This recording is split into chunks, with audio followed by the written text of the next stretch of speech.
So here we are in one of the cabins, and beautiful, all this great wood feel. You really feel like you're back in nature.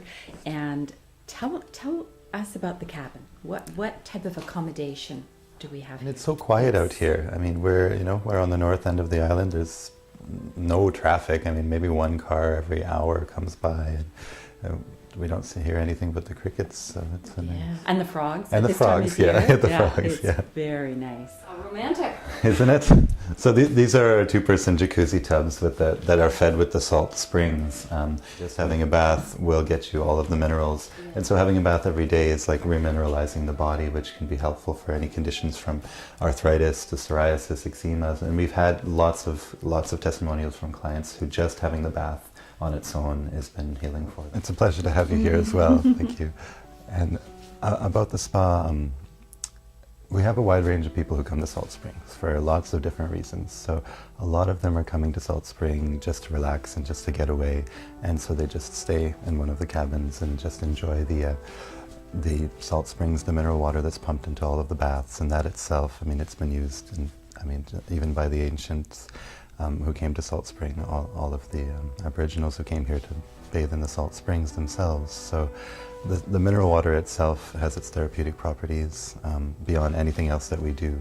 It has higher mineral content than any of the mineral springs in British Columbia, and just soaking in the mineral water gives you your daily recommended dose of those minerals for that day. So it's amazing the amount of mineral, and that's 12 of the 14 essential minerals that we need on a daily basis.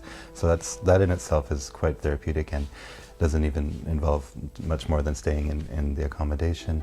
But when we go a little bit deeper, and for those who want anything from just a massage, we offer both a variety of Ayurvedic treatments and regular conventional spa treatments, relaxation massages, sports massages, that kind of thing. So if a person does want to go into a little bit more of their own health or specific issues, then we usually recommend we go for an Ayurvedic consultation where we'll do a health history and understand what's going on with the person and get into detail about their diet and their lifestyle. And we can understand what is their constitution, what is their body type, what's their mental constitution, emotional constitution, and get an idea of what would be the therapies, both hands-on therapies as well as herbal therapies and supplemental therapies that would be helpful, and see what kind of path they would like to choose. I mean, there's so many options for people out there that we just got to see what attracts the person most. What are they willing to do? And so that's usually the first thing. And so we have people who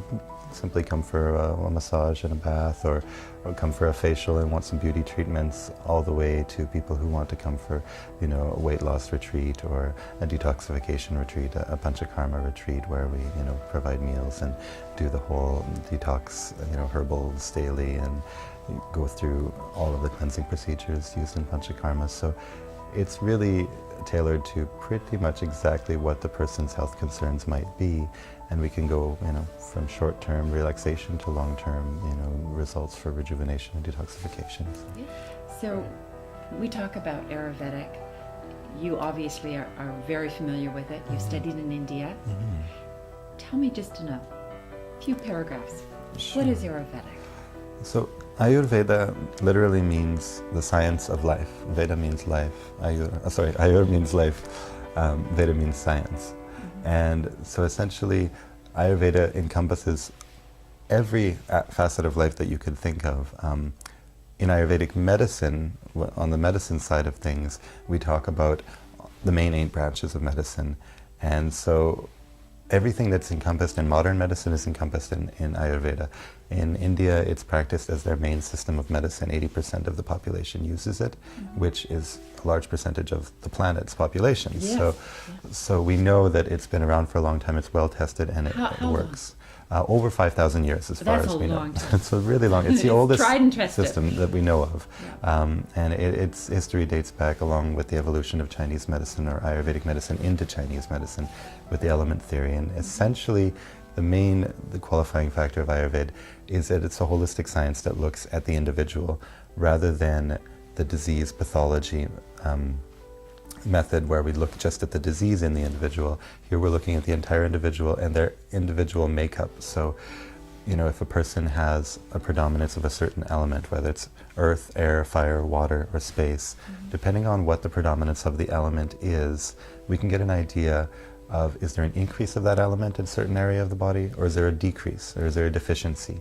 And so these elements are translated into, different forms and different, foods and different activities and different types of weather. But essentially, generally in the body, they tend to either affect the wind, the movement of the body, that's what we call vata, any sort of movement that happens in the body in any metabolic process, or whether it be communication, or the fire of the body, which essentially in the body is in a liquid form, the fire, so we call it pitta. It's the fire and water elements together. And that has to do with inflammation, metabolism inside the body, any sort of thing that has to do with transformation from one thing to another.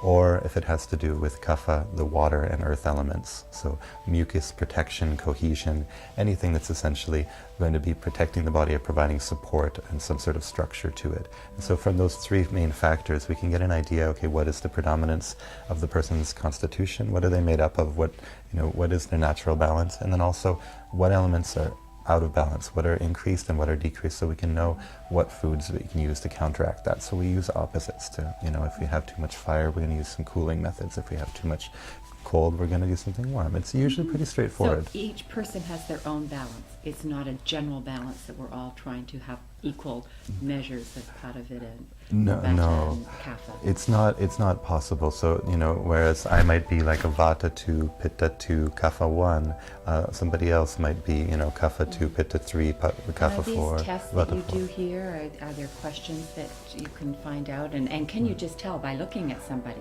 Well, we have a variety of different methods. Shouldn't use the word diagnosis, but of analysis to understand what the person's constitution is. And we have two different concepts. One is prakriti, which is their natal constitution, the combination of their mother and father's constitutions and their imbalances at the time of birth. And then we have the concept of vikriti, the current imbalance. So from the point of your conception all the way to the point of now, what elements were increased from that original balance or decreased, and where are we now? So we get to know what is this vikriti through health history, through understanding what gone on in life, any injuries, medications taken, etc., etc., etc. So we can understand what the current imbalance is, and then we want to work on decreasing the increased doshas, or the increased elements, and increasing the decreased ones. So we come back to that natural balance. But main idea is, there's no one bullet pill, there's no one way to cure everybody, because every single, even the abhyanga, even the massage, the 1 hour full body massage that we do here,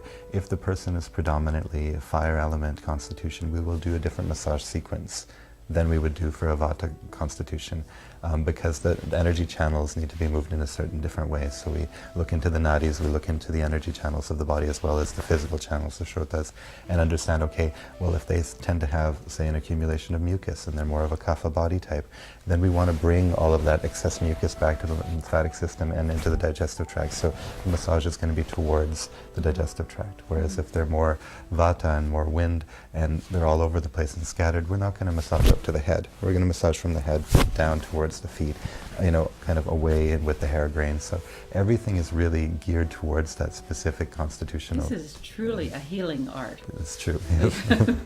And it's an art to understand it, to know it, the knowledge. It sounds like it's a lifelong. It is, yeah. Once you get into it, there's a lot to get into. But, it is very simple at the same time. A person can go into it and just pick a couple of things, just learn, okay, a teaspoon of ginger and some hot water is going to help my digestion, and a couple of things, and they can bring home, and it's kitchen medicine as well. So it doesn't take everybody to learn everything. Yeah. So you can go as deep as you want, and even if you just go right here, it sounds like there's a lot of benefits. That's it, yeah, definitely. Thank you very much, Sean. This has really been informative. I'm looking forward to my treatments. Yes, here. indeed. Yeah. It's going to be a great summer. Great, thank you.